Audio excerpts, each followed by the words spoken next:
Hello! This lesson covers Go Math 11.3, which talks about quadrilaterals. What's a quadrilateral? First of all, it's a polygon, so it's flat, not 3D. It's made of all lines, no curves, and it's closed, so it has no openings.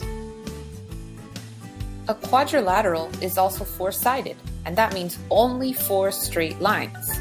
So once again, no curves and no more than four straight lines. Finally, a quadrilateral has four angles, and we know that angles are the space where two lines meet. There are different types of quadrilaterals, and you're probably familiar with these: square, a rectangle, a trapezoid, a rhombus, a parallelogram. But how can we classify each type? We know that trapezoids have at least one pair of parallel sides, while parallelograms have two pairs of parallel sides. That's why we call them parallelograms. A rhombus has two pairs of parallel sides, and all sides are equal. A rectangle also has two pairs of parallel sides. The opposite sides are of equal length, and it has four right angles.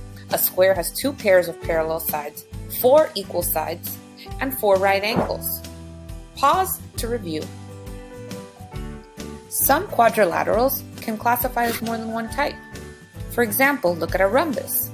It's also a parallelogram because it has two pairs of parallel sides, and it's also a trapezoid because it does have at least one pair of parallel sides. Here's a chart that can help. You can remember it as QTP RRS. With this chart, the quadrilaterals will sometimes be the quadrilaterals below it, but always be the quadrilaterals above it.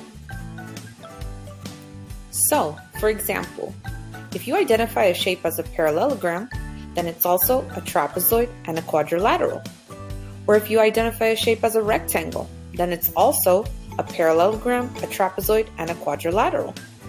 And you guessed it, a square would be everything above it. Let's practice. Fill in the blank with always, sometimes, or never. A rhombus is blank a square. Let's look at the chart. A rhombus is sometimes a square. On the other hand, a square is always a rhombus. And that's because a square meets all the criteria of a rhombus. It has four equal sides and two pairs of parallel sides. It's just that in addition, it has four right angles.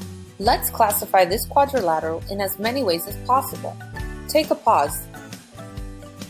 It's a quadrilateral because it has four sides, a trapezoid because it has one pair of parallel sides, a parallelogram because it has two pairs of parallel sides, a rectangle because it has four right angles and two pairs of equal sides, but it's not a rhombus or a square because it does not have four equal sides. Now it's time to work on some questions on your own. Pause your video whenever you see this hand pop up. That means it's your turn to work the question out on your own. Take your time, and when you're done, hit play to check your answer. Classify the quadrilateral. Write quadrilateral, trapezoid, parallelogram, rhombus, rectangle, and/or square. It's all of these. As we can see, it's a square, and therefore, it classifies as every quadrilateral above it in the chart. Now let's classify this quadrilateral. As we can see, this shape has four sides and only one pair of parallel sides. Those are the criteria for a trapezoid. Therefore, it's a trapezoid and whatever's above it in the chart, a quadrilateral. Jill is thinking of a quadrilateral with exactly three congruent sides. Mel says it must be a rectangle. Is she correct? Pause to think. Mel is incorrect. It does not have to be a rectangle.